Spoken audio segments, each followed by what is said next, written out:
Welcome back to my channel. আমি মৌটুসী, বাবার মৌটুসী ঘরকন্যা চ্যানেলে সকলকে জানাই স্বাগত। তো আশা করি সকলে ভালো আছো, আমিও খুব ভালো আছি। অনেকগুলো দিন পর একটা ভিডিও নিয়ে এসেছি। একটা বলবো না, কারণ এরপর আস্তে আস্তে আমি ভিডিও দেবো। তো আজকে হলো বাঙালির নববর্ষ। তো আজকের বিশেষ দিনটাকে আমি বেছে নিয়েছি। প্রায় অনেকগুলো দিন গ্যাপ পড়ে গেছে, কারণটা তোমাদেরকে এর আগে আমি বলেইছি। তো বাড়ির পরিস্থিতি এখন অনেকটাই স্টেবল, তো যার কারণে আজকের দিনটা আমি বেছে নিয়েছি। কারণ আজকের দিনের থেকে আর ভালো দিন হয় না। আজ একটা বিশেষ দিন, বাঙালি নববর্ষ। তো সকলকে জানাই নববর্ষের অনেক শুভেচ্ছা। খুব ভালো করে কাটাও আজকের দিনটা, হালখাতা করো, দোকানে দোকানে গিয়ে নতুন জামা পরো, বেশ খুব পরিবারের সাথে মজা করে কাটাও। তো আমিও সকাল সকাল উঠে পড়েছি ঘুম থেকে। তার আগে সকলকে জানাই নববর্ষের শুভেচ্ছা, বড়দের জানাই প্রণাম, আর ছোটদের জন্য রইল অনেক ভালোবাসা আমার তরফ থেকে। তো সকাল সকাল ঘুম থেকে উঠে পড়েছি। যদিও এখন ঘড়ির কাঁটা প্রায় 9টার কাছাকাছি হয়েই গেছে। তো সব কাজ সেরে নিয়েছি।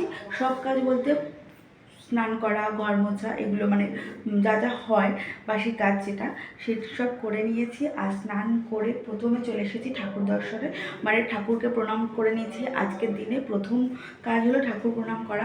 আর যা হয় নববর্ষের দিন শুরুটা করেছি ঠাকুর ঘর থেকে। ঠাকুর ঘরের সামনেই আমি এখন বসে আছি, নতুন একটা জামা পরেছি। তো নতুন পোশাক আজকের দিনে পরতেও হয়, তার জন্যই আজকে নতুন জামা পরে নিয়েছি স্নান টান করে উঠে। তো আজকে সারাটা দিন আমি কি করে কাটাচ্ছি, না কি করছি না করছি, সব কিছুই তোমাদের সাথে শেয়ার করব। তো দেখতে থাকো পুরো ভিডিওটা, স্কিপ করো না। তো তোমরা যখন এই ভিডিওটা দেখছো সেটা অবশ্যই নববর্ষ পার করে গেছে, কারণ নববর্ষ পরের দিনে এই ভিডিওটা পোস্ট করব।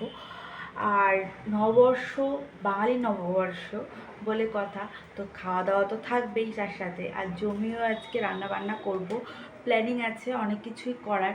তো দেখা যাক কতটা কি করি না করি, সব কিছুই তোমাদের সাথে শেয়ার করব। বা এগুলো একটা আলাদা ইমোশন বলতে পারো। নববর্ষ, দুর্গাপুজো, বাঙালির একটা ছুতোর দরকার, সেটা যে কোনো ছুতোই হোক না কেন, একটা সেলিব্রেশনের একটা ছুতো দরকার হয়। এই নববর্ষ একটা ছুতো, আর কিছুই না সেলিব্রেট করার। তো সেটাই করব, জমিয়ে রান্না করব, জমিয়ে খাওয়া দাওয়া। তো নববর্ষের দিনে স্পেশাল মেনু বলতে কিন্তু আমাদের আজকে ছিল মাটন। তো মুখ্য চরিত্র ছিল মাটনের। তো মাটনের ঝোল আমি রান্না করি, আর সাথে দিয়ে দিচ্ছিলাম ধামসা সাইজের আলু। আলু ছাড়া তো বাঙালি চলতে পারবে না, তাই মাটনের ঝোলের মধ্যে দিয়েছিলাম আলু। এখানে আমি এখন মাটনটাকে ফুল দমে কিন্তু কষাচ্ছি। তো তার সাথে পাশাপাশি করেছিলাম পটল বাটা অনেকে অনেক রকম করেই করে।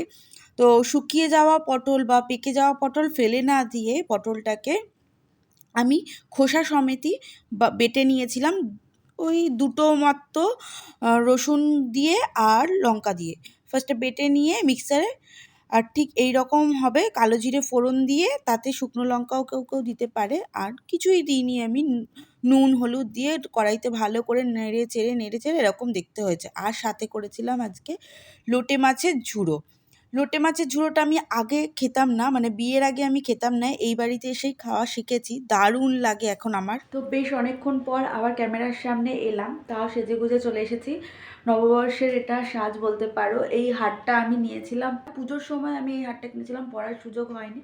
তো ভাবলাম আজকে এই কুর্তিটার সাথে যাচ্ছে কিনা কতটা আমি বুঝতে পারছি না, কিন্তু আমার বেশ ভালো লাগছে পরি, তার জন্য পরলাম। আর এই কুর্তিটা, নতুন একটা কুর্তি পরেছি। এই কুর্তিটা আমাকে আমার ননদ গিফট করেছে নববর্ষের উপলক্ষে। তো সেই কারণে আজকে নতুন জামা পরতে হয়, তাই জন্য সকালে একটা তো নতুন পরেছি, এখন আবার একটা নতুন পরলাম। বেরোবো হচ্ছে হালখাতা করতে। আর তার আগে যাবো আমরা শ্যামনগর কালীবাড়ি। আগে থেকেই চিন্তাভাবনা করা ছিল যে আজকে সন্ধ্যেবেলাটা একটু মায়ের কাছে গিয়ে পুজো দেবো। তো সেই কারণে রেডি হয়ে নিয়েছি, এবার যাব মায়ের বাড়িতে, মানে শ্যামনগর কালী মন্দিরে পুজো দিতে। তো চলো দেখা হচ্ছে। তো অবশ্যই বলো, হালকা পাতলা গরমের মধ্যে এর থেকে আর বেশি সাজগোজ মনে হচ্ছে ভারিক্ষ লাগছে। যদিও আমার হাতটা পরেই একটা কেমন অস্বস্তি হচ্ছে। যদি ভালো না লাগে নিচে যাব, মাকে দেখাবো। মা যদি বলে ভালো লাগছে তাহলে পরবো, আর যদি ভালো না লাগে আমি খুলে ফেলবো এক্ষুনি। তো আপাতত তো পড়েছি, তো যাই হোক। তো দেখা হচ্ছে, চলো বাইরে বেরিয়ে একেবারে তোমাদের সাথে দেখা হচ্ছে। পুজো দেবো তার জন্যেই আগে একটু মিষ্টি কিনে নিলাম। মিষ্টি ছাড়া তো আর পুজো দেওয়া যায় না, তাই মিষ্টি একটু কিনতে গেছিলাম মিষ্টির দোকানে। তো মিষ্টি কেনাকাটা করে নিয়ে সোজা চলে যাই আমরা মন্দিরে।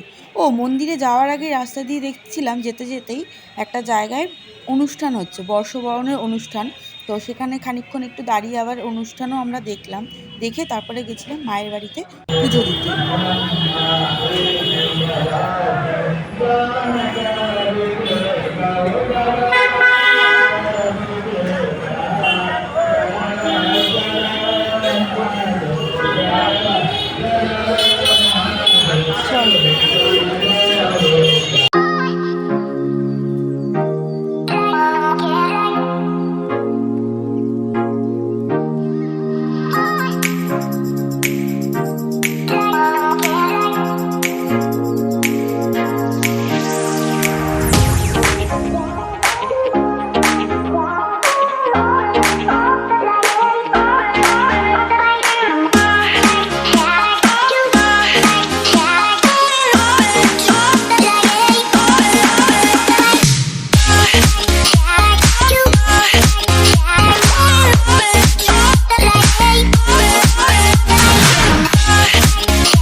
পুজো তো দেওয়া হয়ে গেল আমাদের। পুজো তো মন্দিরের তো ভিডিও করা যায় না, নিষিদ্ধ মন্দিরের ভিডিও করা, তাই আর ভিডিও করা হয়ে ওঠেনি।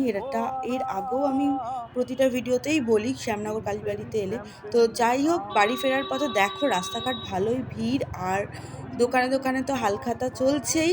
সাজগোজ দোকানের দেখে বোঝা যাচ্ছে না এটা বিয়ে বাড়ির সাজগোজ নাকি হালখাতার সাজগোজ। তো বেশ ভালোই লাগছিল রাস্তায় বেরিয়ে। হালখাতা, মন্দিরে পুজো দেওয়া সব কিছু সেরে এইমাত্র বাড়ি ফিরলাম। বাড়ি এসে একটু রুটি করব এখন। তো আজকের ভিডিওটা যদি এই পর্যন্ত দেখে থাকছো, আর যদি ভালো লেগে থাকে তাহলে অবশ্যই একটা লাইক, কমেন্ট আর শেয়ার করে দিও, আর চ্যানেলটিকে সাবস্ক্রাইব করতে ভুলো না। তো দেখা হচ্ছে নেক্সট ভিডিও। আর কমেন্ট করে অবশ্যই জানিও তোমাদের নববর্ষ কেমন করে কাটলো। তো দেখা হচ্ছে নেক্সট ভিডিওতে। আজকের মতো টাটা।